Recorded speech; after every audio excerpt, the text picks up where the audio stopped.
51 अच्युत का हाँ कहना। इधर विधि का मूड सुबह से ही खराब था। वो रो रही थी, इसलिए उसका मन बहलाने के लिए वावरी उसे लेकर बाहर आई थी और उसके पास बैठकर उसका मन हल्का करने की कोशिश कर रही थी। तभी वहां पर विवान भी आकर बैठ गया और उन दोनों की बातों में शामिल हो गया।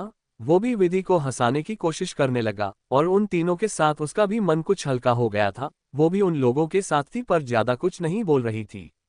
तभी वावरी को सुधा जी आवाज लगाती है और वावरी उन सबके बीच से उठकर चली गई। अब वहां सिर्फ विधि और विवान थे। विधि भी उठकर जाने लगी। तभी विवान उसका हाथ पकड़कर बोला, कुछ देर बैठो, वावरी आ रही होंगी। विधि मुस्कुराकर बैठ जाती है। वही अच्युत को अभी अभी राहुल बाहर छोड़कर गया था। वो दरवाजे पर ही था। वो विधि का हाथ पकड़े विवान को देख चुका था। वो तो पहले से ही चिढ़ा हुआ था, ऊपर से अभी ये देखकर उसे और भी ज्यादा गुस्सा आ गया। वो चिढ़ते हुए बोला, वाह तुम तो ऐसे आराम फरमा रही हो जैसे ये तुम्हारा ही घर हो। विधि अचानक आए आवाज से उस तरफ देखने लगी। अच्युत पूरी तरह से नशे में डूबा हुआ आया और विधि की तरफ ही आने लगा। विधि उसे इस तरह देखकर थोड़ा घबरा गई। वो उठकर वहां से जाने लगी, पर अच्युत उसके बिल्कुल सामने आ गया और उसकी तरफ बढ़ने लगा। विधि घबराकर अपने कदम पीछे लेने लगी। विवान इस सिचुएशन को संभालने के लिए अच्युत को रोकने की कोशिश करता है, पर अच्युत उसे रोक देता है और गुस्से से घूरते हुए बोला, तुम मेरे और इसके बीच मत आओ, समझे? इसे कैसे समझना है मुझे पता है। विवान अब चुप हो गया और वहां से श्रीधर जी के रूम की तरफ चला गया। तब तक पीछे चलते चलते विधि टेबल के नजदीक आ गई। उसने दोनों हाथों से टेबल को पकड़ रखा था। वही अच्युत ने अपने दोनों हाथों को उसके दोनों ओर लगाकर उसे ब्लॉक कर देता है और पूरी तरह से उसके ऊपर झुकते हुए बोला, तुम्हारी इतनी हिम्मत कि तुम मुझे रिजेक्ट करो। विधि उसके चेहरे से दूर जाने की कोशिश कर रही थी क्योंकि उससे शराब की गंदी स्मेल आ रही थी, पर अच्युत पूरी तरह उसकी गर्दन की तरफ झुकते हुए बोला, तुम्हारी हिम्मत कैसे हुई मेरे बारे में वो सब बोलने की? क्या तुम सब भूल गई? लगता है तुम्हें फिर से सब याद दिलाना पड़ेगा। वो उसके कान के पास बोल रहा था। विधि घबराते हुए बोली, मैंने क्या बोला? कुछ भी। वो उसके होठों पर उंगली रखकर बोला, चुप, मुझे तुम झूठी सफाई मत दो। तुम मुझे रिजेक्ट करोगी, तुम्हें मुझ में इंटरेस्ट नहीं है। वो एक पल रुक कर फिर बोला, मैं सब समझ रहा हूँ, पर तुम्हारी ये गंदी चालें नहीं चलने वाली। विधि को उसकी कोई भी बात समझ नहीं आ रही थी। वो बस डरी हुई उसे देख रही थी। तब तक घर के बाकी लोग भी वहां जमा हो गए थे, पर किसी में हिम्मत नहीं थी कि विधि को अच्युत से दूर कर दे। सब लोग बस उन दोनों को देख रहे थे। सुहानी उन दोनों को देखकर जल भून रही थी, पर फिलहाल तो उसे भी सब कुछ चुपचाप देखना पड़ रहा था। वो क्या करती? तभी श्रीधर जी की आवाज आए, अच्युत दूर रहिए आप उनसे। अच्युत एक बार उनकी तरफ देखकर विधि से दूर हट गया। अब विधि की जान में जान आए। वो जल्दी से खड़ी हो गई, जो कि अभी तक पूरी तरह से टेबल पर लेटी हुई थी। उसने दुपट्टे से अपने माथे का पसीना पोंछा और गहरी सांसें लेने लगी। अच्युत उससे दूर तो हट गया था, पर अब भी उसकी नजरें उसी पर टिकी थी। वो बुरी तरह से घुर रहा था, मानो उसे अभी खा जाएगा, पर विधि अब नॉर्मल हो चुकी थी। श्रीधर जी गुस्से से बोले, ये क्या बदतमीजी है अच्युत? आप विधि के साथ कैसे पेश आ रहे हैं? ये क्या बेहुदा हरकत है? बिना कोई जवाब दिए विधि को घूरता रहा। श्रीधर गुस्सा होकर विधि को वहां से जाने को बोलते हैं तो अच्युत बोला, मुझे इससे बात करनी है। श्रीधर जी बोले, जब तक आप अपना फैसला नहीं सुना देते तब तक आप इनके नजदीक नहीं जाएंगे। ये सुनकर अच्युत को और गुस्सा आ गया। विधि जाते जाते रुक गई, एक बार श्रीधर जी को देखकर वापस चली गई। अच्युत गुस्से में अपना कोट फेंकता हुआ बोला, ठीक है, मैं इस शादी के लिए तैयार हूँ। उसकी ये बात सुनकर विधि, जो अब रूम में जा रही थी, उसके कदम रुक गए। उसे एक पल को लगा कि उसकी जान किसी ने अपनी मुट्ठी में कस ली है। वह आगे कुछ बोलती कि उसके पहले अच्युत बोला, अब मुझे इससे बात करनी है, अपनी होने वाली पत्नी से। तो क्या मैं इसे लेकर जाऊं? उसकी बात सुनकर श्रीधर जी ने कुछ नहीं बोला और अपने रूम में चले गए। अब अच्युत तेजी से विधि के पास आया और उसकी कलाई पकड़कर उसे अपने रूम में ले जाने लगा। विधि के शरीर में तो जैसे जान ही नहीं बचा था, वो बस खींची चली जा रही थी। अच्युत उसे अंदर ले जाकर एक झटके में उसका हाथ छोड़ दिया। विधि नीचे फर्श पर गिरी और वो अब अच्युत का चेहरा देख रही थी। अच्युत ने बटन प्रेस किया तो गेट लॉक हो गया। इधर सुहानी की तो हालत खराब थी। उसका तो दिल कर रहा था कि वो विधि का गला दबा दे। वो पैर पटकते हुए अपने रूम में गई और अंदर की चीजों को तोड़ने फोड़ने लगी। सुधा जी उसके पीछे पीछे गई। वही विवान अब किसी गहरी सोच में था। वही वावरी भी डरी सहमी सी अपने रूम में चली गई। उसे डर लग रहा था कि अच्युत कहीं विधि को हट न कर दे। 52 इतनी नफरत। विधि अब उठने की कोशिश कर रही थी, पर तब तक अच्युत अपने घुटने के बल नीचे बैठ चुका था। वो विधि के कंधे पर हाथ रखकर उसे बैठने से रोक देता है। विधि डरी हुई उसे देख रही थी। वो उसकी तरफ झुकते हुए बोला, तुम क्या बोल रही थी? तुम्हें इंटरेस्ट नहीं है मुझ में? तो फिर किस में इंटरेस्ट है? विधि उसकी तरफ अजीब नजरों से देख रही थी, मानो उसे कुछ समझ नहीं आया कि अच्युत क्या कहना चाह रहा था। क्या मतलब है आपका? वो अब उसकी आंखों में देखकर पूछ रही थी। किसमें इंटरेस्ट है तुम्हारा? विवान में? अब उस पर डोरे डालकर उसे फंसाने की कोशिश कर रही हो? तुम क्या समझती हो? तुम्हारे इस चाल को मैं नहीं समझता, पर एक बात ध्यान से सुन लो, तुम्हारी कोई भी चाल कामयाब नहीं होने दूंगा मैं, समझी? विधि को उसकी ऐसी बात पर इतना गुस्सा आ रहा था कि मन किया इसका सर फोड़ दे। मतलब इतना तेज सोच किसी की कैसे हो सकती है? उसने फिर से उससे दूर होकर उठते हुए बोला, आपको जो सोचना है सोचे मिस्टर अच्युत, हम आपकी सोच तो नहीं बदल सकते। अब जब किसी की आदत हो गई हो घटिया सोचने की तो उसे क्या कहा जा सकता है? पर मुझे एक बात बताए, आपने अभी अभी जो बाहर बोला है उसका क्या मतलब है? आपने उनसे क्यों बोला कि आप शादी के लिए तैयार हैं? अब उसे भी गुस्सा आ रहा था, खासकर अच्युत की उस बात पर। अच्युत थोड़ा सा लड़खड़ा कर उठा और बोला, मतलब तो यही है कि मैं तुमसे शादी करूंगा और उसके बाद तुम्हें जिंदगी भर यहाँ गुलाम बना कर रखूंगा, पर कभी एक पति का प्यार नहीं मिलेगा। मैं कुछ भी करूंगा पर तुम्हें अपने चाल में कामयाब नहीं होने दूंगा, समझी? अब विधि की उसकी इस बात पर हंसी आ गई। वो खींचकर बोली, हद करते हैं आप। आपको लगता है कि मैं विवान पर डोरे डाल रही हूँ इसलिए आप मुझसे शादी कर लेंगे? अरे हद है आपके दिमाग की। इतने बड़े बिजनेसमैन होकर मेरी छोटी छोटी बातों पर आप अपना दिमाग क्यों लगा रहे हैं? और शादी मेरी अकेले की नहीं होगी, जिंदगी भर के लिए मैं ही नहीं आप भी एक अनचाहे रिश्ते में फंस जाएंगे और फिर पूरी जिंदगी घुटकर रह जाएंगे। इसलिए आप अभी के अभी चुपचाप जाए और शादी के लिए मना करके आ जाए। विधि ने अपनी बात खत्म की। इस बीच अच्युत गौर से उसके चेहरे को देख रहा था। वो उसके नजदीक आकर उसके ऊपर झुकते हुए बोला, मुझे पता है कि तुम मुझसे शादी नहीं करनी है, पर तुम्हारी आंखों में ये जो नफरत है न मुझे बहुत पसंद है। मैं तुम्हें मजबूर देखना चाहता हूँ, बेबस लाचार। तुम मुझसे बहुत नफरत करोगी पर साथ ही मेरे नाम का सिंदूर लगाकर मेरी लंबी उम्र की कामना करोगी। तुम कहीं भी चली जाओगी पर इस बंधन से आजाद नहीं हो पाओगी।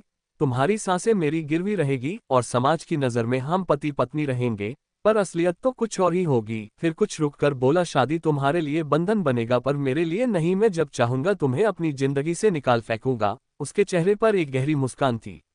विधि तो शौक में थी, इतनी नफरत कोई कैसे कर सकता है किसी से? वो उसे धक्का देते हुए बोली, मैं ऐसा कुछ नहीं होने दूंगी, आपसे शादी करने से पहले मैं जान दे दूंगी। अच्युत ने उसकी कलाई पकड़ी और उसे अपने करीब खींच लिया। वो बेड पर गिरी। अच्युत उसके ऊपर झुककर उसकी गर्दन पर अपनी गहरी सांस छोड़ते हुए बोला, तुम गलती से भी खुद को नुकसान पहुंचाने की कोशिश मत करना, वरना तुमने जिसे मैसेज किया था उसकी जिंदगी बर्बाद कर दूंगा। अब तो विधि और शौक हो गई। वो अपना चेहरा उसकी गर्दन पर रफ करते हुए बोला, तुम्हें क्या लगा तुम इतनी आसानी से मेरे फोन से मैसेज कर लोगी? मुझे कुछ नहीं पता नहीं चलेगा। 2 मिनट नहीं लगेगा तुम्हारी पूरी फैमिली खत्म करने में। अभी वो तुम्हारी मौत की खबर सुनकर किसी तरह जी तो रहे हैं, पर तब तो मैं उन्हें जीने ही नहीं दूंगा। विधि बस एकटक उसे देख रही थी। उसकी आंखों में गहरा दर्द था जिसे अच्युत अपने सीने में उतरता महसूस कर रहा था। उसे लगा अगर 2 मिनट विधि अगर उसे इसी तरह देखती रही तो वो उसके सामने टूटकर उसे बाहों में भर लेगा। वो एक झटके से उसके ऊपर से उठकर बोला, जाओ यहां से। विधि चुपचाप बेड से उठी और धीमे कदमों से बाहर की तरफ जाने लगी। तो फिर वो बोला, और किसी को लगना नहीं चाहिए कि तुम्हारी शादी बिना तुम्हारी मर्जी के हो रही है। अपने चेहरे पर मुस्कान हमेशा रखना। इतना बोलकर उसने दरवाजा खोल दिया। विधि बिना कुछ बोले बाहर निकल गई। अच्युत उसके जाते ही सामने टेबल पर हाथ मारकर बोला, मैं क्यों कमजोर पड़ रहा हूँ? मुझे प्रताप खानदान की इज्जत को मिट्टी में मिलना है। उसके लिए मुझे जो भी करना होगा सब करूंगा। अब इस लड़की की किस्मत है जो ये उस खानदान की बहू बनी। वो सिगरेट जलाकर पीने लगा। काफी देर तक उसे अजीब सी बेचैनी लगती रही। फिर वो बेड पर आया तो सामने विधि का दुपट्टा पड़ा था। वो उसे उठाकर अपने चेहरे के करीब लाकर कुछ सोचता रहा और उसे नींद आ गई। इधर विधि को कुछ समझ ही नहीं आ रहा था। वो किसी भी कीमत पर शादी नहीं कर सकती थी, पर इस घर में उसे किसी पर भी भरोसा नहीं था। सुहानी और विवान को वो पहले ही जानती थी कि ये लोग किसी के अपने नहीं है। सुधा तो उसकी कुछ मदद करने से रही, और श्रीधर जी पता नहीं क्या चाहते हैं उसे समझ नहीं आ रहा था। ऊपर से अच्युत की धमकी ने उसे बुरी तरह डर दिया था। उसने देखा बावरी सो चुकी थी, वो भी उसके बगल में लेट गई और सोचते हुए ही उसकी आंख लग गई।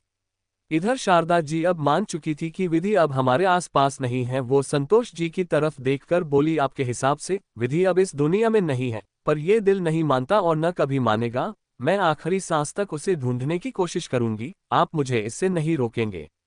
संतोष जी ने कुछ नहीं बोला और उसके सामने पानी का ग्लास बढ़ा दिए। 53 रोके की रश्मि। सुबह का वक्त, विधि की आंख खुली तो एक बार फिर उसकी आंखों के आगे रात का मंजर आ गया। वो बहुत बुरा सा मुंह बनाकर वॉशरूम की तरफ बढ़ गई। जब वो फ्रेश होकर बाहर आए तो सामने ही उसे अच्युत दिखा जो कि तैयार होकर अपने काम पर जा रहा था। विधि ने एक नज़र उसकी तरफ देखकर फिर अपनी नजरें हटा ली। वही अच्युत अभी तक उसे घूर रहा था। उसे विधि का इग्नोर करना हमेशा खलता था। वो उसकी तरफ गहरी नजरों से देखता हुआ नाश्ते की टेबल पर बैठ गया। विधि वावरी की तरफ जाकर किचन से सामान लाकर टेबल पर रखने लगी। तभी विवान आया और हल्के से सबको गुड मॉर्निंग बोलकर बैठ गया। सुहानी भी वही थी, वो भी जलती आंखों से विधि को देख रही थी। विवान विधि की तरफ देखकर बोला, गुड मॉर्निंग विधि। विधि थोड़ा घबरा गई। उसने एक नज़र अच्युत की तरफ देखा जो सर झुकाकर नाश्ता कर रहा था, तो थोड़ा रिलैक्स होकर वो विवान को गुड मॉर्निंग बोल देती है। उसके बाद वो नाश्ते के लिए बैठ गई। तभी श्रीधर जी बोले, बेटा अच्युत के बगल में बैठ जाओ क्योंकि उसके बगल की चेयर पर अब हमेशा तुम बैठोगी। ये सुनकर तो विधि की सांस ही अटक गई। वो घबराकर बोली, नहीं अंकल, मैं बाद में कर लूंगी बढ़ता। तभी वावरी बोली, अरे अब तो आप भाभी सा बनने वाली हैं, बैठ जाए न, और उसका हाथ पकड़कर अच्युत के बगल में बिठा देती हैं। विधि की तो भूख ही मर चुकी थी। उसके करीब बैठकर वो किसी तरह अपना नाश्ता निकालकर जैसे ही पहली बाइट लेती है कि उसके मुंह से एक तेज सिसकी निकल गई। सब लोग उसकी तरफ देखने लगे। उसकी आंखें थोड़ी नम हो गई थी। उसने खुद को शांत करते हुए अच्युत की तरफ देखा जिसने बुरी तरह से उसके पैरों को जकड़ रखा था और पिच करके उसे परेशान कर रहा था। अचानक से विधि उठ गई और बोली, मेरा हो गया बस, और जल्दी से अपने कमरे की तरफ चली गई। अच्युत कुछ देर उसकी तरफ देखता रहा, फिर बोला, मैं चलता हूँ। श्रीधर जी उसकी तरफ देखकर बोले, सुनो, शाम में जल्दी आना, रोके की रस्म पूरी करनी है। अच्युत हाँ में सर हिलाकर वहां से चला गया। शाम का वक्त। आज सोमानी हाउस को बहुत अच्छे से डेकोरेट किया गया था। हालांकि किसी बाहरी लोगों को इनवाइट नहीं किया गया था। घर के लोगों के साथ ही रस्म होने वाली थी। वही अच्युत अपने रूम में तैयार हो रहा था। उसे आज विधि की सुबह की हरकत बार बार याद आ रही थी। उसका मन कर रहा था कि अभी जाए और उसे अच्छे से समझाए कि इस तरह उसे इग्नोर करने की क्या सजा है, पर अभी वो किसी तरह से खुद को रोके था। करीब 5 मिनट बाद वो बाहर आया। पंडित जी आ गए थे और सारी तैयारी हो चुकी थी। वो आकर सामने रखे सोफे पर बैठ गया। अब विधि का ही इंतजार था, पर उसका कोई अता पता नहीं था। कुछ देर इंतजार करते हुए अंत में श्रीधर जी ने वावरी से बोला, बेटा जा विधि को लेते आओ। उसकी बात सुनकर वावरी उठकर जाने लगी, तो अच्युत उसे रोककर बोला, मैं उसे लेकर आता हूँ। उसे गुस्सा तो बहुत आ रहा था। वो उठा और तेज कदम बढ़ाते हुए विधि के रूम में पहुंच गया। उसने नॉक किया पर अंदर से कोई आवाज नहीं आई। अच्युत ने उसे आवाज दी, दरवाजा खोलो, पर विधि ने कोई जवाब नहीं दिया। अंत में अच्युत गुस्से में फिंगरप्रिंट से डोर खोलकर अंदर आ गया। विधि जो चुपचाप बेड पर बैठी थी, उसके रोके के कपड़े बेड पर पड़े थे। वो अब तक तैयार नहीं हुई थी। अच्युत अब गुस्से से उबल पड़ा। उसने दरवाजा बंद किया और उसकी कलाई को पकड़कर खींचा जिससे विधि एक झटके में उठ गई। अच्युत उसकी कमर पर अपनी पकड़ बनाते हुए बोला, तुम अभी तक तैयार नहीं हुई, क्या इरादा है शादी नहीं करने का? वो उसकी आंखों में देखते हुए बोला। विधि अपनी नजरें नीचे की हुई उसकी पकड़ से छूटने की कोशिश कर रही थी। अच्युत उसके चेहरे को देखता रहा, फिर वो उसका दुपट्टा हटाते हुए बोला, चलो मैं तुम्हें रेडी करता हूँ, उतारो इसे। उसने उसकी कुर्ती को देखते हुए बोला। विधि उसके इस एक्शन से घबरा गई और जल्दी से साड़ी उठाकर बोली, मैं आती हूँ, पहनकर आप बाहर जाए। अच्युत उसे घूरते हुए बोला, ऐसा क्या है जो तुम मुझसे छुपा रही हो? क्या मैंने तुम्हें पहले बिना कपड़ों के देखा नहीं है? उसकी बेशर्मी भरी बातों को सुनकर विधि का दिमाग चकरा गया। वो साड़ी लेकर चुपचाप वॉशरूम में चली गई। उसके जाते ही अच्युत बोला, 5 मिनट के अंदर उसे पहन कर आओ और जल्दी से चलो। विधि जैसे तैसे उस साड़ी को लपेट लेती है और जल्दी से बाहर आ गई। सामने ज्वेलरी बॉक्स पड़ा था। विधि उसे उठाकर पहनने लगी तो अच्युत ने उसका हाथ पकड़ लिया और कोई जरूरत नहीं है, चलो अब। विधि उसे देखकर बोली, बाल तो बनाने दे। अच्युत ने सामने पड़ा कल्चा उठाया और उसके बालों में लगाकर उसे ले जाने लगा। तभी उसकी नजर उसके ब्लाउज पर गई। विधि की डोरी खुली थी और उसकी गोरी पीठ नजर आ रही थी। अच्युत उसकी डोरी को बांधने लगा तो विधि उसे रोकने लगी, पर अच्युत उसे पकड़कर बांध देता है और साड़ी के पल्लू से उसकी बैक ढककर उसका हाथ पकड़कर लगभग खींचते हुए ले गया। सब लोग विधि को ऐसे देख हैरान थे। ना उसने ढंग से साड़ी बांध रखी थी, न ही बाल बनाए थे, और पूरे बदन पर ज्वेलरी तो थी ही नहीं। उसे देखकर सुधा बोली, ये क्या मनहूस बनकर चली आए हो? कम से कम हाथ के कड़े तो पहन लेती। उसकी बात सुनकर वावरी दौड़कर अंदर गई और कड़े लाकर उनकी तरफ बढ़ा देती है। अच्युत कड़े उसके हाथ से लेकर विधि के हाथों में पहना देता है और फिर पंडित जी से बोला, रस्म शुरू कीजिए। पंडित जी ने रस्म शुरू की। फिर एक एक कर सबने सगुन का टीका लगाया। सुधा जी को न चाहते हुए भी सारी रस्म निभानी पड़ रही थी, क्योंकि कि अच्युत जी चाहते थे कि ये शादी हो, और उनके सामने तो खुद अच्युत कुछ नहीं बोलता था, तो फिर बाकी लोगों की क्या औकात थी। सगुन का टीका लग चुका था। विधि ने ग्रीन कलर की बनारसी साड़ी पहनी थी, बाल उलझे ही थे पर चुनरी के अंदर से एक दो लट निकल रही थी। वही सगुन का टीका लगने से उसका चेहरा खिल उठा था, पर चेहरे पर एक गहरी उदासी थी। तभी बाबरी बोली, भाई साहब भाभी सा का मुंह मीठा कराएं, ये भी रस्म है। तो अच्युत विधि की तरफ देखने लगा। विधि नजरें नीची किए थी। उसके रोने से उसके नाक और गाल हल्के लाल हो रहे थे। उसका चेहरा दमक रहा था मानो आज धरती पर चांद उतर आया हो। अच्युत उसके चेहरे को देखते रह गया। 54 अच्युत की चाल। वही विधि बहुत मुश्किल से अपने आंसुओं को रोक पा रही थी। अच्युत ने प्लेट से मिठाई उठाए और विधि की तरफ बढ़ा दी। विधि उसे हाथ से रोकना चाह रही थी, पर अच्युत की सख्त नजरों को देखकर वो फिर थोड़ा सा खा लेती है। वावरी बोली, अब आप खिलाए भाभी सा। विधि कांप कर मिठाई अच्युत की तरफ बढ़ा देती है। उसकी नजरें अभी नीची थी। अच्युत मुट्ठी में उसकी कलाई को पकड़कर पूरी मिठाई अपने मुंह में ले लेता है। साथ में विधि की कुछ उंगलियां भी उसके लिप्स से टच हो रही थी। विधि ने जल्दी से अपना हाथ खींच लिया। उसके बाद अच्युत उठने लगा तो वावरी बोली, भाई सा ऐसे तो मीठा नहीं खाते, पर भाभी सा ने मिठाई दी तो पूरी मिठाई खा लिए। इतना बोलकर वो खिलखिलाकर हंस पड़ी। उसकी इस बात पर विधि अच्युत की तरफ देखने लगी तो वो आज और दिनों के मुताबिक उसे उतना क्रूएल नहीं लग रहा था। गोल्डन कलर के कुर्ते और माथे पर टीका लगाकर आज वो एक सीधा शांत लड़का लग रहा था। विधि मन में बोली, बस कपड़े ही बदले हैं, आदत तो वही राक्षस वाली है। अच्युत उसकी नजरों को खुद पर टिका देख अपनी एक आईब्रो उठाकर उसे देखने लगा तो विधि घबराकर अपना सर नीचे कर लेती है। कुछ वक्त बाद विधि और वावरी किचन में थी। वो दोनों चाय और नाश्ते की तैयारी कर रही थी। विधि अच्युत के लिए कॉफी बनाने लगी और फिर नीरू से बोली, नीरू इसे उनके पास भेज दो। कि अचानक से सुधा आए और विधि को अपनी गहरी आंखों से घूरकर बोली, क्यों री तुम खुद क्यों नहीं दे आती? वैसे भी वो तो अब तेरा होने वाला पति है, जा खुद जा कर दे आ। उसकी ये बात सुनकर विधि की हालत खराब हो गई। वो घबराकर बोली, वो आंटी मुझे अभी चाय। कि वावरी बोली, अरे भाभी सा जाओ, आपको थोड़ा मौका मिल रहा है उनके करीब जाने का, तो क्यों नखरे कर रही हो? और जबरदस्ती उसके हाथ में कॉफी की ट्रे पकड़ा देती है। विधि धीमी कदमों से अच्युत के रूम की तरफ बढ़ गई। वही सुधा उसकी नजरों को पढ़ रही थी। उसे पता था कि विधि अच्युत से डरती है और वो इस रिश्ते के लिए किसी दबाव में आकर हाँ बोली थी। अब उनका शैतानी दिमाग इस बात की खोज में लगा था कि किसी तरह वो बात की तह तक जाए। विधि अच्युत के कमरे के पास गई तो वो पहले से खुला था। वो कॉफी की कप लिए इधर उधर देख रही थी, पर अच्युत का तो कोई पता ही नहीं था। वो जैसे ही झुककर वो कप नीचे रखती है कि उसे अपनी कमर में किसी की तेज पकड़ महसूस हुई। वो जब तक संभालती तब तक अच्युत उसे घुमाकर खुद से सटा चुका था। विधि उसकी तरफ देखकर हकलाते हुए बोली, आपकी कॉफी बस वो देने आई थी, और खुद को छुड़ाने लगी। अच्युत उसकी कलाई पकड़कर घुमाते हुए उसे खुद के करीब करके बोला, तो कैसा लग रहा है मेरी होने वाली वाइफ को ये सब? विधि उससे हाथ छुड़ाते हुए बोली, आपकी वजह से ये सब हो रहा है। आप अपनी जिद में ये भी भूल गए कि जिस लड़की से आप शादी कर रहे हैं वो किसी की विधवा है, और उसका सुहाग छीनने वाले आप खुद हैं। उसकी ये बात सुनकर अच्युत की पकड़ ढीली हो गई। विधि रोते हुए बोली, मुझे नहीं पता कि आपकी क्या मजबूरी है, ऐसी कौन सी जिद है जिसने आपको इतना पत्थर बना दिया है? आपको मेरी तकलीफ नहीं दिख रही? आपको ये भी नहीं दिखा कि एक लड़की जिसकी शादी के दिन ही आपने उसके पति को मार दिया और उसके साथ जबरदस्ती भी की? विधि के आंसू लगातार बह रहे थे। वो सिसक कर बोली, विजय, उसे मेरी आंखों के सामने मार दिया आपने, जिसने मुझे इतना प्यार किया कि अब शायद पूरी जिंदगी में उसकी जगह किसी को नहीं दे पाऊंगी। वो रोते हुए बैठ गई। अच्युत विधि के मुंह से विजय का नाम सुनकर गुस्से से तिलमिला गया। वो उसकी बाजू पकड़कर उसे उठा लेता है और एक हाथ से उसका चेहरा पकड़कर बोला, तुम्हारी शादी मुझसे होने वाली है, मैं तुम्हारा होने वाला पति हूँ, और मेरे सामने तुम उस आदमी का नाम ले रही हो। उसके हाथ विधि के चेहरे पर कसती जा रही थी।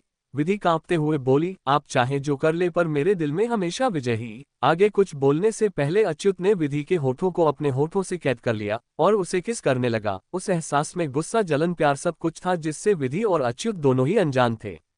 विधि उससे छूटने के लिए स्ट्रगल करती है, पर अच्युत तो जैसे खोता जा रहा था। उसकी पकड़ विधि पर ढीली होती गई और वो उस एहसास में खोता चला गया। विधि ने जैसे ही ये महसूस किया वो उसे तेज धक्का देकर भाग गई। अच्युत उसकी तरफ देखने लगा और खुद से बोला, मैं ऐसा कैसे कर सकता हूँ, वो लड़की मुझ पर असर कर रही है। वो अपने बालों में हाथ फेरते हुए बेड पर बैठ गया। इधर विधि अपने होठों को रगड़ती हुई अपने रूम की तरफ भाग रही थी। उसने जैसे ही रूम का दरवाजा बंद किया, सामने वावरी बैठकर मुस्कुरा रही थी। वो उसकी तरफ देखकर आंखें नचाती हुई बोली, वाह भाभी सा, भाई सा ने ऐसा क्या कर दिया जो आप लाल हुई जा रही है। विधि उसकी तरफ देखकर बोली, कुछ नहीं, मैं कॉफी दे आई। इतना बोलकर वो बेड पर रखे अपने कपड़े तह करने लगी। रात का वक्त। अच्युत टेरेस पर खड़ा था। उसने हाथ में फोन पकड़ रखा था। वो राहुल से बात कर रहा था। राहुल बोला, सर आप शादी कैसे कर सकते हैं? आप तो। अच्युत कुछ सोचते हुए बोला, मेरे लिए प्रताप खानदान को नीचे गिराने और बर्बाद करने के अलावा मेरे लिए और कोई दूसरा काम नहीं है। तुम बस ये बात कल पूरी मीडिया में फैला देना कि मेरी शादी हो रही है, वो भी प्रताप खानदान की बहू से। अब आग तो चारों तरफ फैलनी चाहिए ताकि ये लोग अपनी झूठी शान को और न बना पाएं। जी, इतना बोलकर राहुल कुछ सोचने लगा। फिर वो थोड़ा डरते हुए पूछा, पर आपकी माँ से किया हुआ वादे का क्या? उनकी आखिरी इच्छा? अच्युत उसे रोकते हुए बोला, विधि तब तक ही मेरी पत्नी रहेगी जब तक मैं पूरे प्रताप खानदान की इज्जत को मिट्टी में न मिला दूं। उसके बाद उसे मैं इस रिश्ते से आजाद कर दूंगा। राहुल उसकी बात सुनकर शौक रह गया। वो थोड़ा गुस्से में बोला, पर इन सब में विधि की क्या गलती है? वो तो बेकसूर है। अच्युत कुछ सोचने लगा, फिर बोला, वो लोग भी तो बेकसूर थे। क्या उस प्रताप ने सोचा कि उन्हें चोट न पहुंचाए? उसे तो मैं जिंदा छोड़ दूंगा, फिर वो अपने तरीके से कहीं भी जाकर अपनी जिंदगी जी सकती है। फिर वो चुप हो गया। राहुल कुछ और बोलना चाहता था, पर उसने आगे कुछ नहीं कहा। अच्युत बात खत्म करके सिगरेट जला लेता है। उसके शर्ट के 2-4 बटन खुले थे और हवा सामने से आकर उसके चेहरे को छू रही थी। वो किसी गहरी सोच में था। उसने एक हाथ को अपने बालों पर फेरा और बोला, आप क्यों चली गई मुझे यूं पत्थर दिल बनाकर? काश आप यहाँ होती तो मैं ऐसे न होता। मुझे पता है कि मेरा तरीका गलत है, पर मैं सजा सही लोगों को दे रहा हूँ। विधि बस मेरा जरिया है, मैं कमजोर नहीं पड़ सकता। वो इन्हीं सोचों में था कि सामने तरफ उसकी नजर गई। विधि गार्डन में बैठी थी। गार्डन के बीचों बीच एक संगमरमर का चबूतरा बना था जिस पर वो सर टिकाए किसी सोच में थी। उसके हाथ में रात रानी का फूल था जो उसके आसपास भी गिरा था। उसकी भीनी सी खुशबू पूरे बगीचे में फैल रही थी। वो धीरे से उस चबूतरे पर लेट गई।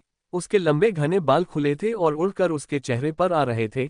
चांद की हल्की रोशनी में वो सफेद चबूतरे पर लेटी और उसके ऊपर रात रानी के कुछ फूल गिरे थे। अच्युत की नजरें उससे हटी नहीं रही थी। वो एक टक उसे देखता रहा। 55 कुछ नजदीक किया। उसकी नजरें विधि से हटी नहीं थी और विधि आंखें बंद किए किसी सोच में थी। अच्युत का हाथ जला तो वो होश में आया और जल्दी से सिगरेट की नीचे फेंक पैरों से मसलने लगा और पॉकेट से दूसरी सिगरेट जला लेता है। वो कुछ सोचते हुए बोला, ये लड़की मुझे इतना क्यों कमजोर कर रही है? क्या ये सब उसके करीब आने का नतीजा है? फिर वो अपने दिमाग को झटक कर नीचे की तरफ आया और गार्डन के एक साइड खड़ा होकर विधि को देखता रहा।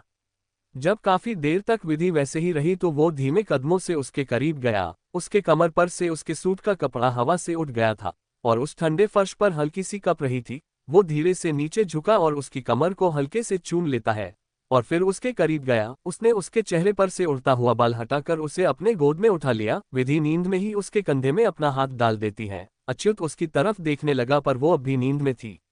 वो आगे बढ़ता कि सामने से वावरी आ गई। उन्हें देखकर वो रुक गई और बोली, मैं इन्हीं को ढूंढने आ रही थी कि पता नहीं कहाँ चली गई थी। अच्युत बोला, गार्डन में सो गई थी, मैं इसे बेड पर सुला देता हूँ। अच्युत ने उसे बेड पर सुलाया और पास में रखा कंबल उसके ऊपर डालकर चला गया। वावरी उसकी तरफ देखती रही और फिर विधि के बगल में सो गई। अच्युत अपने रूम में कुछ देर टहलता रहा और फिर सो गया। आजकल उसे नींद आ ही जाती थी। उसके चेहरे पर एक सुकून तो था। अगली सुबह विधि की आंख खुली तो वो बेड पर थी। उसे समझ नहीं आ रहा था कि वो बेड पर कैसे आई। वो वावरी की तरफ देखने लगी जो पहले से ही उसे देखकर मसरूर रही थी। वो उसकी तरफ देखकर बोली, वावरी मैं तो गार्डन में थी, तो यहाँ कैसे आई? वावरी हंसते हुए बोली, अब वो मुझे क्या पता भाभी सा, मैं तो सोई हुई थी। विधि बेड से उठकर बोली, अच्छा। फिर वो वॉशरूम चली गई। उसे समझ नहीं आ रहा था कि वो रूम में कैसे आ गई। वो जल्दी से वॉशरूम से रेडी होकर बाहर निकली। आज उसने हल्के पिंक कलर का कुर्ता पहना था जो कि थोड़ा सा लूज था। वो बालों को हल्का सा ठीक करके बाहर आई। बाहर सब लोग नाश्ते के लिए बैठे थे। विधि जैसे ही बाहर आई कि उसे जोर से छींक आए। वो अपने चेहरे को हाथों से ढकते हुए बोली, वो जुकाम। आगे उसके बोलने से पहले अच्युत भी छींक पड़ा। सब लोग उसकी तरफ देखने लगे। वो रुमाल से अपना चेहरा साफ करते हुए बैठ गया। सबको अपनी तरफ देखता पाकर वो अपनी आईब्रो उठाकर बोला, क्या है? तभी वावरी आकर उसका नाश्ता निकलते हुए बोली, कुछ नहीं भाई सा। वो भाभी सा पूछ रही थी कि वो कल रात अपने कमरे में कैसे आए, जबकि वो आगे कुछ बोलती कि विधि उसका मुंह बंद करके बोली, वावरी तू किचन में देखना क्या चढ़ा कर आई है। वो समझ गई थी कल रात उसे अच्युत ही लेकर आया था और वो इस बात से थोड़ी घबरा रही थी। तभी वावरी बोली, भाभी सा आपको भाई सा गोद में उठा कर लाए थे? मुझे तो लगता है आप गार्डन में नहीं उनके गोद में ही सो गई थी। विधि उसकी इस बात को सुनकर खांसने लगी। विधि उसकी तरफ लपकी और बोली, क्या क्या बोले जा रही है वावरी, यहाँ पर सब लोग हैं। जब तू अपना काम कर। वो भुना रही थी। वही अच्युत के चेहरे पर एक हल्की सी स्माइल आकर लौट गई। वो विधि की इस हालत को देखकर एंजॉय कर रहा था। उसको तो शर्म आती नहीं थी। वही सुहानी गुस्से में चम्मच को टेढ़ा कर देती है और वहां से उठकर अपने रूम में चली गई। सुधा जी उसे पीछे से आवाज देती हैं पर वो नहीं रुकी। श्रीधर जी उसे देख रहे थे पर वो कुछ बोले नहीं। विवान और अच्युत नाश्ता कर रहे थे। तभी बेल बजी और सामने से राहुल कुछ फाइल्स लेकर आ रहा था कि वावरी से टकरा गया। वावरी तो नीचे गिरती कि राहुल उसे पकड़ लेता है। वावरी उसकी तरफ देखती ही रही, उसे मानो कोई होश ही नहीं रहा। राहुल उसे खड़ा करके बोला, आप ठीक हैं? पर वावरी तो किसी और ही दुनिया में थी। राहुल उसकी तरफ देखते हुए फिर से बोला, आप ठीक हैं? तो वो लड़खड़ा कर बोली, जी मैं ठीक हूँ। राहुल मुस्कुराकर अच्युत की तरफ बढ़ गया और वावरी तो जैसे अब सब कुछ भूल चुकी थी, उसे तो जैसे होश ही न था। राहुल अच्युत से कुछ डिस्कस करके बोला, अगले आधे घंटे में वो लोग आ जाएंगे, बाकी आप सारी तैयारी देख ले। अच्युत उन पर एक नज़र डालकर बोला, तुमने मीडिया को खबर दे दी है? राहुल बोला, जी शाम में हल्दी में आएंगे। अच्युत बोला, वो सब तो ठीक है पर विधि का चेहरा सबके सामने नहीं आना चाहिए। राहुल उसकी तरफ देखकर बोला, पर सर आपने तो खुद बोला था कि मीडिया को बता दूं कि आपकी शादी प्रताप खानदान की बहू से हो रही है। उसकी ये बात सुनकर अच्युत बोला, हाँ पर उसका चेहरा शादी के बाद ही सबके सामने आएगा। जी बोलकर राहुल अपने काम में लग गया। अच्युत ने उसे सिक्योरिटी बढ़ाने को बोला था क्योंकि उसे पता था कि शादी में कुछ न कुछ तो प्रॉब्लम क्रिएट करने के लिए वो प्रताप कुछ न कुछ करेगा ही, क्योंकि उसके आदमी लगातार विधि को ढूंढ रहे थे। अच्युत अपने ऑफिस के लिए निकलने ही वाला था। राहुल वहीं रुककर काम देखने लगा। विधि नाश्ता करके अपने रूम में बैठी थी। थोड़ी देर के बाद जब वो बाहर आई तो वो राहुल को वहां कुछ काम करवाते देख रही थी। विधि को देखकर वो उसे हाय बोला। विधि भी मुस्कुराकर उसके हाय का जवाब देकर उसके नजदीक आ गई। राहुल बोला, कैसी हैं आप? उस दिन के बाद मिलने का मौका ही नहीं मिला। अब तबीयत कैसी है आपकी? विधि बोली, अब सब ठीक है। और फिर राहुल की तरफ देखकर बोली, आज आप यहाँ? जी वो शाम की तैयारी करवा रहा था। सर ने बोला है सब देखने के लिए, वो हो सकता है कुछ प्रॉब्लम हो। उसकी बात सुनकर विधि चुप हो गई। राहुल उसके उतरे हुए चेहरे को देखकर बोला, मुझे पता है कि इस शादी में आपकी मर्जी नहीं है, आप खुश नहीं हैं, पर मैं सर को समझा नहीं पा रहा हूँ। वो एक बार जो सोच लेते हैं करके रहते हैं। आपसे बस इतना कहूंगा कि आप ही हैं जो उन्हें बदल सकती हैं। वो अपनी तकलीफ किसी से नहीं कहते, बस अंदर अंदर घुटकर ऐसे हो गए हैं। आप उनके लिए कुछ खास हैं। उसकी बात सुन विधि बोली, हाँ खास तो है, हम उनके लिए मुझसे ज्यादा दर्द उन्होंने और किसी को नहीं दिया होगा। राहुल आगे कुछ बोलता कि विधि उसे रोकते हुए बोली, हम कभी उनको सही नहीं मान सकते, न कभी अपना पति, और आप भी उनकी बात ना करें तो मुझे अच्छा लगेगा। राहुल चुप हो गया। विधि वहां से उठकर चली गई। राहुल देखता रहा। तभी वावरी उसके सामने से गुजरी तो वो बोला, सुनिए एक गिलास पानी मिलेगा? वावरी उसकी तरफ देखकर शर्माते हुए बोली, जी अभी लाए। वो पानी लाकर राहुल को देती है। राहुल उसे थैंक्स बोलकर काम देखने लगा। वावरी कुछ देर उसे देखती रही। तभी सुधा जी ने आवाज दी तो वो उनकी तरफ चली गई। CH56 तुम मेरी हो। शाम का वक्त। अच्युत के विला को अच्छे से सजाया गया था। विधि अपने रूम में थी। उसे कुछ समझ नहीं आ रहा था। वो किसी कीमत पर अच्युत से शादी नहीं करना चाह रही थी। विजय ने कुछ ही पल उसके दिल में जगह बना ली थी। उसका स्वीट और कंपोज बिहेवियर, इसी वजह से वो शादी के लिए तैयार हुई थी। और अच्युत जो कि उसके ठीक विपरीत था। विधि अंदर एक जंग लड़ रही थी। दिल और दिमाग दोनों एक दूसरे के खिलाफ थे। दिल किसी भी कीमत पर अच्युत के साथ रिश्ते को मान नहीं रहा था। वही दिमाग उसे अपने फैमिली की खुशी के लिए शांत रहने को कह रहा था। उसे जब कुछ समझ नहीं आया तो वो रोने लगी। वॉशरूम में बैठकर काफी देर तक शॉवर के नीचे खड़ी रही। जब उसका मन थोड़ा हल्का हुआ तो वो बाहर आए। विधि अपने ख्यालों में खोई एक एक करके ज्वेलरी पहन रही थी। तभी दरवाजे पर दस्तक हुई और वावरी बोली, भाभी सा खोलिए। विधि ख्यालों में उठी और दरवाजा खोल देती है। वावरी उसकी तरफ देखकर बोली, वाह भाभी सा, ये लहंगा तो आप पर बहुत खूबसूरत लग रहा है। विधि सिर्फ मुस्कुरा दी। वावरी अपनी चुन्नी ठीक करते हुए बोली, मैं कैसी लग रही हूँ?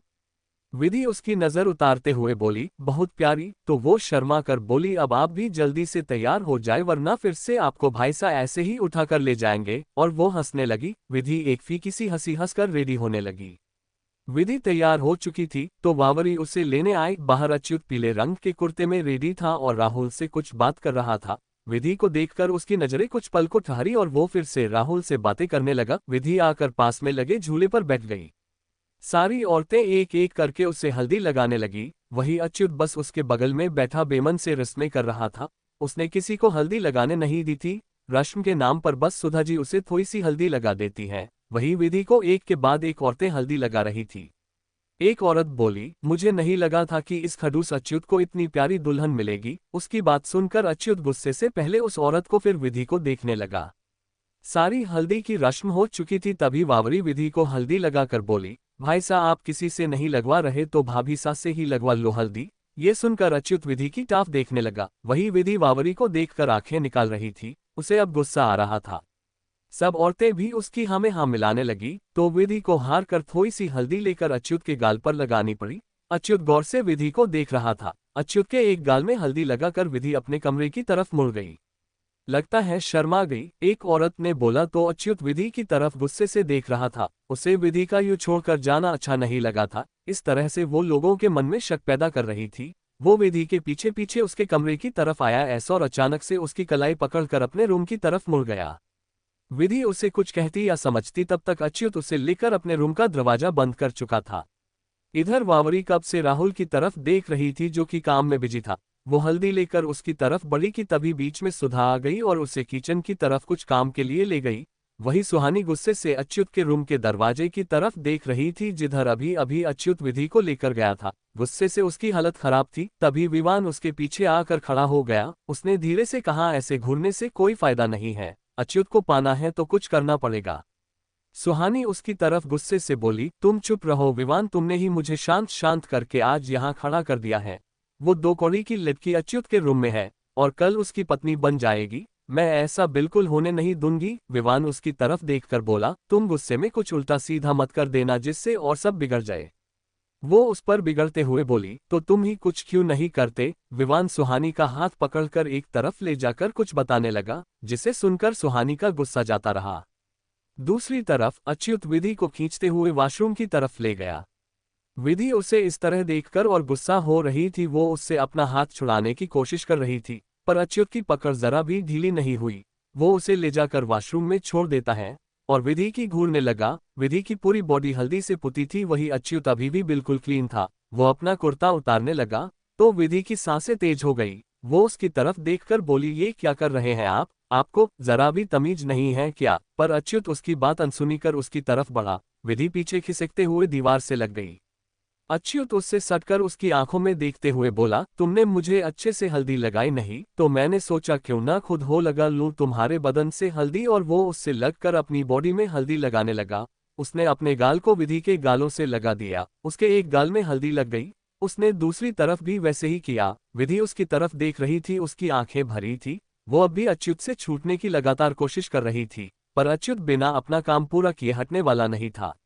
अच्युत के फेस पर हल्दी लग चुकी थी। वो अब विधि की गर्दन पर हल्के से सटकर उसके हाथों को अपने गालों के पास ले गया जिससे उसके हाथ में हल्दी लग गई। फिर वो उसकी कलाई पकड़कर अपने सीने पर रखकर धीरे से नीचे ले जाने लगा।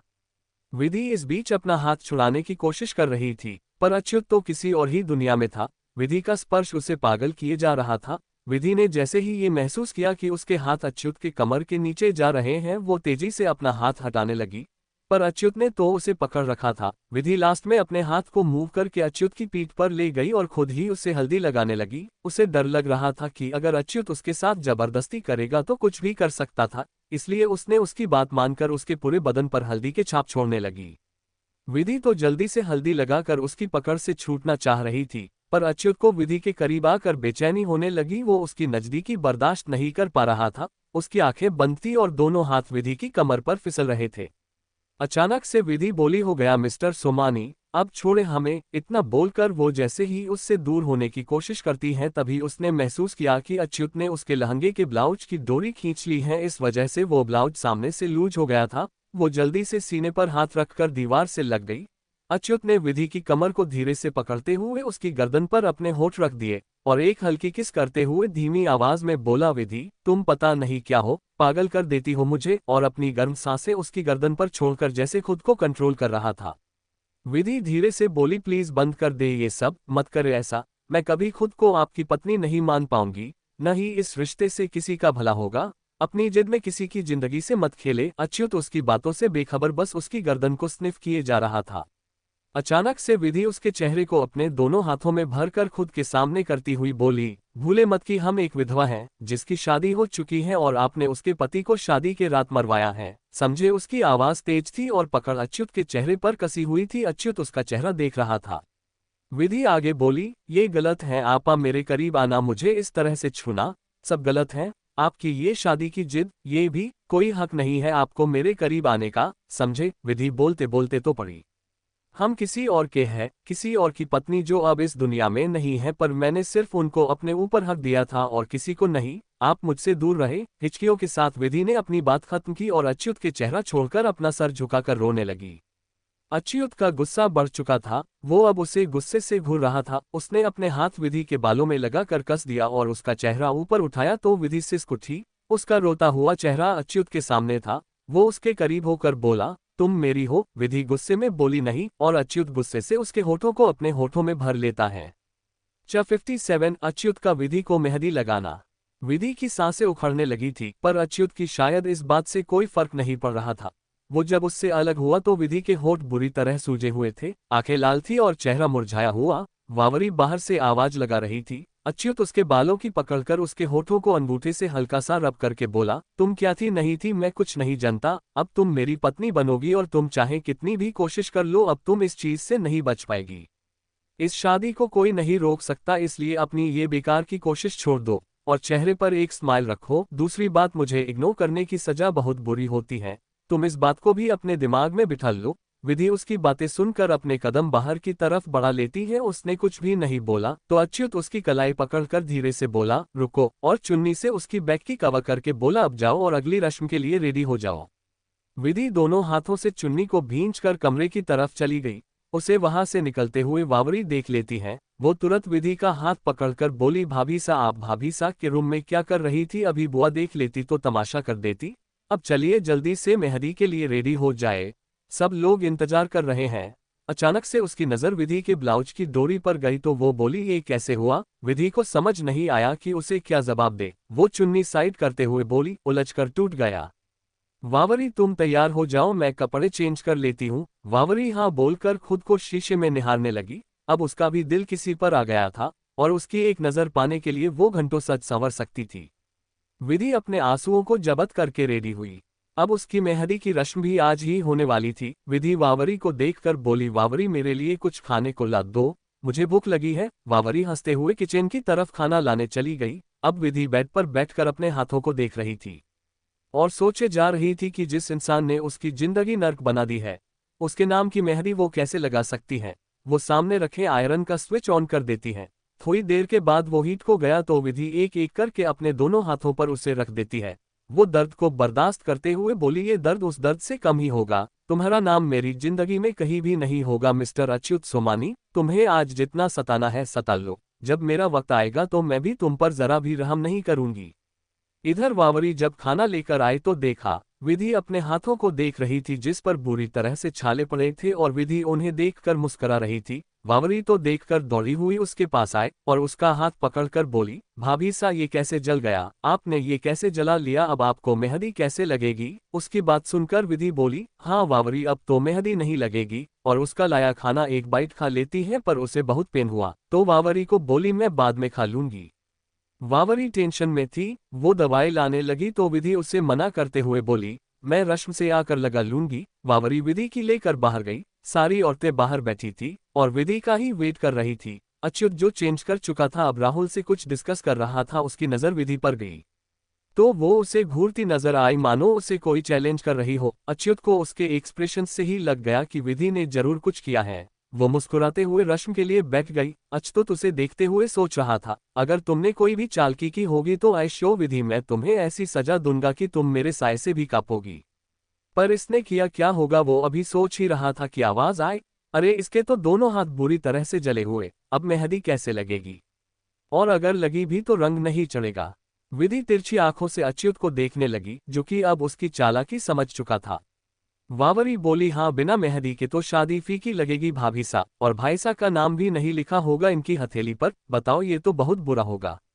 एक औरत बोली, लेकिन अब क्या कर सकते हैं, हम सब लगवा लेते हैं और इसके हाथ पर एक छोटा सा टीका लगा देते हैं। विधि मुस्कुरा रही थी, सब मेहंदी लगवा रहे थे।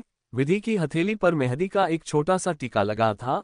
अब वो उठकर जा रही थी, नीरू उसकी ड्रेसिंग करवाने ले जा रही थी कि तभी अच्युत की आवाज आई, स्टॉप।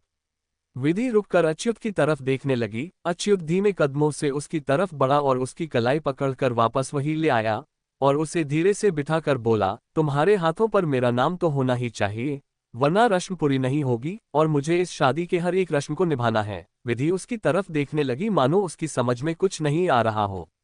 अच्युत उसकी हथेली पकड़कर देखता है, दोनों हाथ पूरी तरह से जले थे। वो विधि के चेहरे को देखने लगा। वो सोच रहा था कि विधि खुद को इतना दर्द देकर बस उसका नाम लिखवाने से बच रही थी। उसके चेहरे पर एक शातिर स्माइल आए। उसने अपनी हथेली में मेहंदी ली और विधि के दोनों हथेली पर अपनी हथेली रखकर उसके हाथों को पकड़ लेता है। विधि की सिसकी निकल गई, क्योंकि अच्युत अपनी दोनों हथेली में मेहंदी ली उसके दोनों हथेली की जोर से इंटरविन किए हुए था। विधि की आंखों में आंसू आ गए। अच्युत धीरे से बोला, जितने नखरे करोगी दर्द उतना होगा, तुम तो जानती हो न मुझे फिर भी ऐसी गलती। उसके बाद उसने उसकी हथेली को छोड़ा और अपनी उंगली मेहंदी में डिप करके उसकी कलाई पर अपने नाम लिखने लगा। विधि चाहकर भी अपना हाथ नहीं हटा पाए। वो भरी आंखों से अच्युत की देखती रही। अच्युत उसकी हथेली पर नाम लिखकर बोला, मैं अपनी होने वाली पत्नी को ले जाता ही, रस्म तो हो ही गई है। वो मुस्कुराकर बोला। सब लोग उसे देख रहे थे। एक लड़की बोली, हाय कितना रोमांटिक है ये, काश मुझे भी इनके जैसा हस्बैंड मिल जाते। अच्युत तो उसकी बात सुनकर बिना की रिएक्शन के रहा। विधि उस लड़की का चेहरा देखने लगी। आप लोग शेयर करें और कमेंट भी करें। मुझे तो लग रहा है इस स्टोरी को लिखना छोड़ दूं, पर एक दो रीडर्स की वजह से लिख रही हूं, तो प्लीज आप लोग थोड़ा शेयर करो यार, ताकि मुझे भी थोड़ा अच्छा लगे। CH58 अच्युत का गुस्सा। अच्युत विधि का हाथ पकड़े हुए था। वो धीरे से उसके कान के पास झुककर बोला, तुम मेरा नाम लिखवाने से बच रही थी, पर मैंने तो ऑलरेडी अपना नाम कहीं लिख रखा है, जिसे तुम कभी मिटा भी नहीं पाओगी। इतना बोलकर उसने धीरे से उसकी गर्दन से सीने पर उंगली फिराई तो विधि झटके से उससे दूर हुए और उसे घबराते हुए देखने लगी। अच्युत टेढ़ी हंसी हंस रहा था। विधि जल्दी से अपने रूम की तरफ भाग गई और मेहंदी पर पानी डालकर उसे साफ करने लगी। उसका हाथ पहले से ही बुरी तरह से जला था। वो साफ करते हुए बहुत पेन फील कर रही थी, पर वो रोते हुए भी साफ किए जा रही थी। थोड़ी मेहंदी धुली पर उसकी कलाई पर अच्युत का नाम चमक रहा था। वो गुस्से से अपने हाथ को देख रही थी। फिर आईने में उसने खुद को देखा और ब्लाउज को थोड़ा सा साइड करके देखने लगी। उसके सीने के लेफ्ट साइड में अच्युत का नाम साफ साफ लिखा था। वो गुस्से से वहां रफ करने लगी। इस चक्कर में उसका हाथ और भी ज्यादा दुखने लगा। रफ करने से हाथों के छाले छिल गए थे, पर विधि रोते हुए अभी भी रफ कर रही थी। अब उसकी रोने की आवाज बाहर भी आ रही थी। वावरी ये सुनकर घबरा गई। वो बाथरूम के दरवाजे पर नॉक करके बोली, भाभी सा आप निकले, हम आपकी मदद करते हैं हेल्प करने में। विधि कुछ देर तो रोती रही, फिर उसने दरवाजा खोला तो वावरी उसका चेहरा देखकर बोली, आप रो रही थी?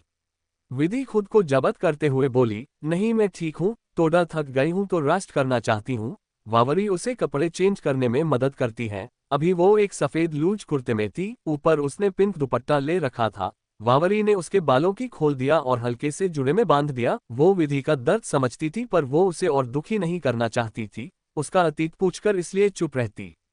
वो बोली, आप बैठिए मैं खाना ले आती हूँ। विधि मना करते हुए बोली, नहीं वावरी मुझे भूख नहीं है, तुम रहने दो। वो उसकी बात अनसुनी करके खाना ले आए और उसके मुंह की तरफ निवाला बढ़ाकर बोली, आप नहीं खाएंगे तो मैं भी नहीं खाऊंगी, और आपको तो पता है न कि मैं भूखी नहीं रह पाती, तो जल्दी से खा ले। विधि उसकी तरफ नम आंखों से देखने लगी। उसने खाने का निवाला मुंह में ले लिया। थोड़ी देर के बाद वो बोली, बस मेरा पेट भर गया। तो वावरी उसे पानी पिलाने लगी। तभी नीरू हाथ में दवाई का बॉक्स लाकर उसको बोली, आप बेड पर बैठ जाए, मैं पट्टी कर देती हूँ।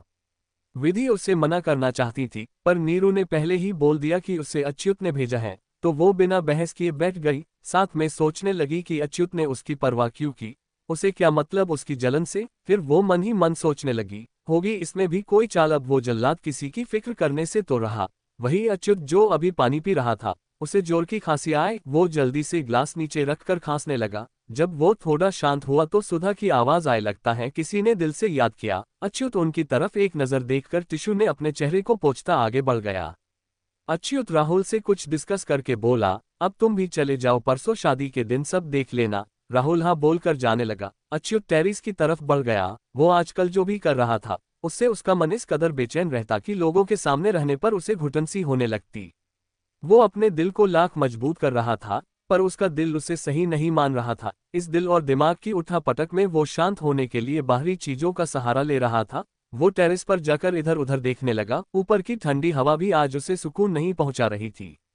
वो खुद को डांटते हुए बोला, किसी भी कीमत पर मुझे कमजोर नहीं पड़ना है। उस प्रताप खानदान को अपने घुटनों के बल न गिराया तो मेरा नाम भी अच्युत सोमानी नहीं, उसकी कुर्सी और झूठी इज्जत दोनों तार तार करूंगा मैं। वो राहुल को फोन करके बोला, मीडिया वालों को खबर कर दो मेरी शादी हो रही है, साथ में उन पिक्चर्स को भी उन्हें दे दो, पर किसी भी पिक्चर में विधि का चेहरा नहीं दिखना चाहिए। और हाँ, प्रताप खानदान को जरूर बुलाना शादी में। तभी उसकी नजर गार्डन की तरफ गई। आज फिर विधि गार्डन में बैठी थी। उसके दोनों हाथ पर कोई लेप लगा हुआ था और पट्टी की हुई थी। खुले बाल और सफेद सूट के साथ उसने सफेद ही दुपट्टा ले रखा था और फिर से इसी चबूतरे पर बैठी थी। हवा में उड़ते उसके बाल और खूबसूरत सा चेहरा चांद की रोशनी में दमक रहा था। अच्युत उसे देखकर सिगरेट की एक तेज कश लेते हुए एक ठंडी आह भरता है, जैसे उसके दिल का सारा बोझ उस धुएं के साथ उड़ गया था। विधि पेड़ के तने से सर लगाकर आंखें बंद कर लेती है। एक दो फूल उसके चेहरे पर भी गिर रहे थे। उसके कपड़ों पर भी आसपास खूबसूरत से रातरानी के फूल गिरे थे। वो किसी अप्सरा सी लग रही थी जो अभी अभी स्वर्ग से उतर कर आए हो। अच्युत उसमें खोए हुए अपना फोन निकालकर उसकी एक पिक्चर क्लिक कर लेता है और अपने कदम धीरे से नीचे की तरफ बढ़ा देता है। उसे विधि का ये चेहरा अपने पास खींच रहा था और वो खुद को उसके पास जाने से रोक नहीं पा रहा था। पर कोई और भी था जो विधि के इस रूप को देखकर अपनी सुध बुध खो चुका था, जो अपने रूम की खिड़की से ये नजारा देखते हुए अब गार्डन तक आ चुका था। विधि की खूबसूरती उसे अपनी तरफ खींच रही थी और वो कोई और नहीं विवान था, जिसे विधि पहली ही नजर में भा गई थी। वो अपने धीमे कदम उसकी तरफ बढ़ा देता है। विधि अब भी आंखें बंद की हुई थी, पर किसी की नजरों की तपिश से वो झट से अपनी आंखें खोल देती है तो सामने विवान खड़ा था। उसे देखकर विधि थोड़ा हड़बड़ा गई और अपने सीने से ढलका दुपट्टा ठीक करने लगी। विवान उसकी तरफ देखता रहा, फिर उसके बगल में बैठकर बोला, लगता है आपको अकेलापन बहुत अच्छा लगता है। विधि उसकी तरफ देखकर धीरे से बोली, अब बचा ही क्या है जिससे विवान सुन लेता है, पर बोला कुछ नहीं। विधि बात संभालते हुए बोली, बस ऐसे ही यहाँ अच्छा लगता है। विवान उसकी तरफ देखकर फिर बोला, आप बातें बहुत कम करती हैं, हो सकता है इसका कारण जान पहचान की कमी भी हो, तो आप मुझे तो जानती ही हैं। विधि उसकी तरफ स्वलिया नजरन से देखने लगी तो वो फिर बोला, मेरा नाम पता तो जानती होंगी, अब दोस्ती करने में कोई बुराई तो नहीं है। विधि एक बार उसकी तरफ देखकर फिर सामने देखने लगी, पर जवाब नहीं दिया। विवान बोला, ठीक है, दोस्ती नहीं तो थोड़ी बातें तो कर सकते हैं। विधि हाँ में सर हिला देती है। वो अचानक से बोला, क्या आप इस शादी से खुश है? क्या आप सच में भाई से शादी करना चाहती हैं? ये सुनकर विधि उसकी तरफ देखने लगी, फिर कुछ सोचकर बोली, क्या होता है मेरे चाहने या न चाहने से भी? उसकी आंखें नम हो गई थी। वो अपनी आंखें पोंछने लगी और अपने खुले बालों को समेटने की कोशिश करने लगी, जो कि कब से उसे परेशान कर रहा था, पर अपने जख्मी हाथों की वजह से उन्हें बांध नहीं पा रही थी। विवान ये बात नोटिस कर रहा था। वो बोला, खुद को इतनी तकलीफ मत दीजिए, मैं आपकी हेल्प कर देता हूँ। विधि उसे मना करके खुद से करने की कोशिश करती है, पर वो कर नहीं पाती है और उल्टा उसके हाथ में दर्द बढ़ जाता है। उसकी आंखें नम हो गईं। विवान उसका हाथ पकड़कर बोला, खुद को हट क्यों कर रही है आप, मैं कर देता हूँ। उसकी आवाज थोड़ी गहरी थी तो विधि ने अपना हाथ हटा लिया और विवान धीरे से उसके बालों को जुड़े में बांध देता है और फिर उसके चेहरे की देखने लगा। विधि बोली, हो गया? हाँ, वो बोला और धीरे से अपने हाथ हटा लेता है। वहीं दूसरी तरफ अच्युत, जो कि रुक कर देख रहा था, उसको तो इतना गुस्सा आया कि वो अभी विवान का खून कर देता। वो गुस्से में सिगरेट की नीचे फेंककर उन दोनों की तरफ बढ़ गया और बोला, क्या बातें हो रही हैं? उसकी आवाज सुनकर दोनों चौंक गए। तो क्या करेगा आगे अच्युत? क्या उसे हो रही है जलन और क्यों कर रहा है वो शादी? क्या प्लान है उसका? जानने के लिए पढ़ते रहे। आपके लाइक कमेंट हमें हिम्मत देते हैं। आप लोग प्लीज सपोर्ट करें। मैंने इस नॉवेल को सिर्फ आप लोगों के लिए लिखा है, मैं इससे कोई पैसे नहीं ले रहे और आप लोग इस नॉवेल को फ्री में पढ़ पाओगे। च 59 लव एडिक्शन। उसको अचानक वहां पर देखकर विधि घबरा गई, पर विवान शांत ही रहा। वो बोला कुछ नहीं, बस ये यहाँ बैठी थी तो मैं टहलते हुए यहाँ आ गया। इस बीच विधि उठकर खड़ी हो गई और वहां से जाने लगी। अच्युत उसकी तरफ देखकर बोला, एक मिनट, मुझे तुमसे कुछ बात करनी है। विधि रुक गई, पर उसे घबराहट भी हो रही थी क्योंकि उसे पता था कि अच्युत हर बात का मतलब गलत ही निकलता है, पर फिर भी रुक गई। वो विवान की तरफ देखकर बोला, तुम जाओ। विवान एक नजर विधि की तरफ देखकर फिर बोला, अपना ख्याल रखिएगा, और वहां से चला गया। अच्युत का मन कर रहा था कि उसका मुंह तोड़ दे, पर फिर भी वो शांत रहा। लोगों के सामने वो अपनी फीलिंग की जितना हो सके छुपा कर रखता था, चाहे वो गुस्सा ही क्यों न हो। विवान वहां से जा चुका था और विधि उसकी तरफ पीठ करके खड़ी थी। उसने एक नजर भी उसकी तरफ नहीं देखा। ये बात अच्युत को बुरी तो लग रही थी। वो बोला, क्या बात कर रही थी उससे? वो खुद को शांत रखने की कोशिश कर रहा था। विधि कुछ नहीं बोली। वो फिर बोला, जवाब दो। उसके साथ भागने का प्लान बना रही थी। विधि चिढ़ते हुए बोली। अच्युत उसके टोन से सच में चिढ़ गया, फिर भी बोला, मैंने ऐसा कब बोला? सोचते तो ऐसा ही होंगे, तभी तो जासूसी करने आ गए। वो थोड़ा गुस्से में बोला, तुम्हें ऐसा क्यों लगता है कि मेरे पास इतना फालतू टाइम है और मैं तुम्हारी जासूसी करूंगा? विधि इस बार चुप रही और बोली, आपको क्या बात करनी थी, बोलिए। अच्युत उसकी तरफ देखकर बोला, कुछ खास नहीं। यहाँ बैठो, जाने क्यों लगी? अभी तो तुम मुझसे बड़े प्यार से बातें कर रही थी। हल्की झुंझलाहट के साथ वो बोला। विधि उसकी तरफ देखकर बोली, अब मुझे नींद आ रही है, मैं सोने जा रही हूँ। इतना बोलकर वो अपने पैर बढ़ा देती है कि अच्युत उसकी कलाई पकड़कर अपनी तरफ खींच लेता है। विधि उसके सीने से जा लगी। वो अपने दोनों हाथों को विधि की कमर पर कसते हुए उसे अपनी बाहों में जकड़कर बोला, नाराज हो क्या? विधि को उसकी बातों से बहुत हैरानी हुई। वो बोली, ये सब नाटक आप क्यों कर रहे हैं? आपको क्या फर्क पड़ता है मेरे नाराज या खुश होने से? वो उसके कंधे पर अपनी चीन को रखते हुए बोला, हाँ, ये बात हमेशा याद रखना, तुम भले ही मेरी पत्नी बन जाओगी पर तुम्हें कभी मैं अपनी पत्नी का दर्जा नहीं दूंगा। तुम हमेशा मेरी स्लेव बनकर ही रहोगी। कहते हुए उसके हाथ विधि की कमर पर टाइटल कस गए। वो थोड़ा सा सिसकते हुए बोली, जी हमें याद है, आप बार बार याद दिलाना बंद करें। फिर वो उसका हाथ तेजी से झटकते हुए बोली, और साथ में आप भी याद रखें, मैं आपकी पत्नी होने का हक नहीं रखती तो आप भी मुझसे पत्नी होने का हक मत मांगिएगा। इस गलतफहमी में आप भी मत रहिएगा कि मैं आपकी पत्नी बनकर आपकी सेवा करूंगी। मैंने भी अगर खून के आंसू न रुलाए तो मेरा नाम विधि शर्मा नहीं। वो गुस्से से बोली। अच्युत उसकी तरफ देखकर बोला, क्या तुम मुझे रोक लोगी पति का हक लेने से? इतना बोलकर वो आगे बढ़ने लगा। विधि पीछे सरकते हुए पेड़ से जा लगी। वो उसके एकदम पास आकर उसको दोनों तरफ से रोक लेता है। अब विधि पेड़ से लगी और अच्युत अपने दोनों हाथ उसके दोनों तरफ लगाए उसके कान के पास जाकर बोला, बोलो, क्या तुम मुझे रोक सकती हो? विधि अपने डर को कंट्रोल करते हुए बोली, हाँ। अच्युत उसके कान पर बाइट करके बोला, रियली बेबी? आगे वो उसकी गर्दन पर आने लगा तो विधि उसके दोनों पैरों के बीच हिट कर देती है, जिससे अच्युत दर्द से तिलमिलाकर झुक गया। विधि धक्का देकर जाते हुए बोली, मुझसे दूर रहना मिस्टर अच्युत सोमानी। तुमने मुझे इतना टॉर्चर कर लिया है कि अब मुझे किसी भी चीज का डर नहीं रहा। वो जाते हुए बोल रही थी। उसके चेहरे पर गुस्से के साथ साथ एक अलग ही चमक थी जिसे अच्युत ने आज पहली बार देखा था। वो कुछ सोचने लगा। विधि वहां से जा चुकी थी। अच्युत तब से सिगरेट पर सिगरेट पीते जा रहा था और साथ में सोच रहा था कि आज विधि उससे ऐसे क्यों बात कर रही थी। उसके चेहरे पर कोई डर नहीं था, कहीं ये विवान की वजह से तो नहीं है। ये सोचते ही उसकी मुठिया कस गई। वो बोला, विधि, तुम देखती जाओ कि मैं तुम्हें कितना तड़पता हूँ, तुम चाह कर भी कुछ नहीं कर पाओगी। और अपने रूम में चला गया। अचानक से उसे कुछ याद आया। वो आगे बढ़कर विधि के रूम की तरफ गया और दरवाजा खोलकर अंदर चला गया। उसने देखा वावरी सोई हुई थी और विधि वॉशरूम से निकल रही थी। उसे देखकर वो थोड़ी घबराए और फिर वावरी की तरफ देखने लगी। अच्युत उसकी तरफ बढ़ने लगा। विधि एक दो कदम पीछे ले लेती है, तब तक वो उसके सामने आ गया। अब वो डर रही थी। अच्युत धीरे से अपने हाथ पीछे ले गया और उसके जुड़े को खोलकर बोला, अब सो जाओ, गुड नाइट। उसने एक हाथ उसके गालों पर फेरा। विधि कुछ समझती उसके पहले ही वो चला गया। विधि बिस्तर पर आकर सोचने लगी, ये आदमी सच में पागल है। बताओ, ये सिर्फ मेरे बाल खोलने मेरे कमरे तक आया। फिर वो दिमाग झटक कर सोने लगी। कल उसकी जिंदगी का एक बड़ा फैसला होने वाला था। या तो वो पूरी जिंदगी अच्युत के हाथ की कठपुतली बन जाती या फिर उसे उसके किए कर्मों की सजा देती। आज वो एक बार फिर से अपने माँ बाबा को बहुत याद कर रही थी, साथ ही विजय की भी। वो अपनी आंखें बंद कर लेती है। एक बूंद आंसू उसके गालों पर आ फिसला।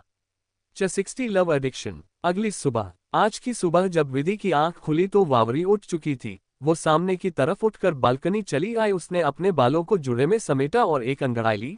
तभी उसे अपने ऊपर किसी के नजरों की तपिश महसूस हुई। वो सामने की तरफ देखने लगी तो अच्युत अभी अभी जिम से वर्कआउट कर अपने कमरे की बालकनी में था। उसकी ऊपरी बॉडी नेकेड थी और उसके बॉडी से पीसने की बूंदें चमक रही थी। वो कंधे पर एक टॉवल लिए विधि को ही देख रहा था। विधि उसको देखकर अपने हाथ नीचे कर लेती है। अच्युत उसकी तरफ देखते हुए अपनी एक आंख दबाकर फ्लाइंग किस देते हुए मुस्कुरा देता है। उसके मुस्कान में एक शरारत था जिसे विधि बहुत अच्छे से समझ रही थी। वो मुंह घुमाकर अंदर चली गई। अंदर वावरी उसके लिए चाय ले आई थी। वो उसे पकड़ाते हुए बोली, आप जल्दी से पी कर रेडी हो जाए, आपको पहले पूजा करने जाना होगा, उसके बाद बाकी की रस्म होगी। विधि उसकी ओर देखकर बोली, हम कहाँ जाएंगे पूजा करने? वावरी बोली, यही थोड़ी दूर पर माँ गौरी का मंदिर है, वही जाना है, आप रेडी हो जाए। विधि चाय देखकर बोली, ठीक है, मैं आती हूँ। विधि रेडी हो चुकी थी। उसने लाल कलर की साड़ी पहनी थी, बालों की उसने क्लचर से टक किया था, बाकी हाथ में चूड़ियां और एक छोटा सा झुमका डालकर ही वो काफी खूबसूरत लग रही थी। वो लोग पूजा के लिए निकल गए। विवान, अच्युत और श्रीधर जी एक गाड़ी में थे। सुहानी ने मना कर दिया था तो सुधा, वावरी और विधि एक गाड़ी में थे। सुधा को विधि को फूटी आंख नहीं भाती थी, पर वो श्रीधर जी की वजह से उसे कुछ बोल नहीं पाती थी। अब उसे घूर रही जो कि पीछे वावरी के साथ बैठी काफी शांत लग रही थी। वो मन ही मन बोली, हो लो जितना खुश होना है, तुम्हें तो पता ही नहीं है कि वो आग है। उसकी जिंदगी में जो जाएगा उसे भी वो जलाकर राख कर देगा। ऊपर से तुम तो श्रीधर जी की वजह से उसकी जिंदगी में जा रही हो, तुम्हारे साथ वो क्या करेगा भगवान जानेगा। विधि इन सब से बेखबर रास्ते की तरफ देख रही थी। उस कैदखाने से निकलकर उसकी जान में जान आई थी। वो बस इस वक्त को अच्छे से फील कर रही थी। उसे तो ये भी नहीं पता था कि वो अब कब बाहर निकलेगी। मंदिर पहुंचकर सब लोग उतरे। अच्युत वहां पहले ही पहुंच चुका।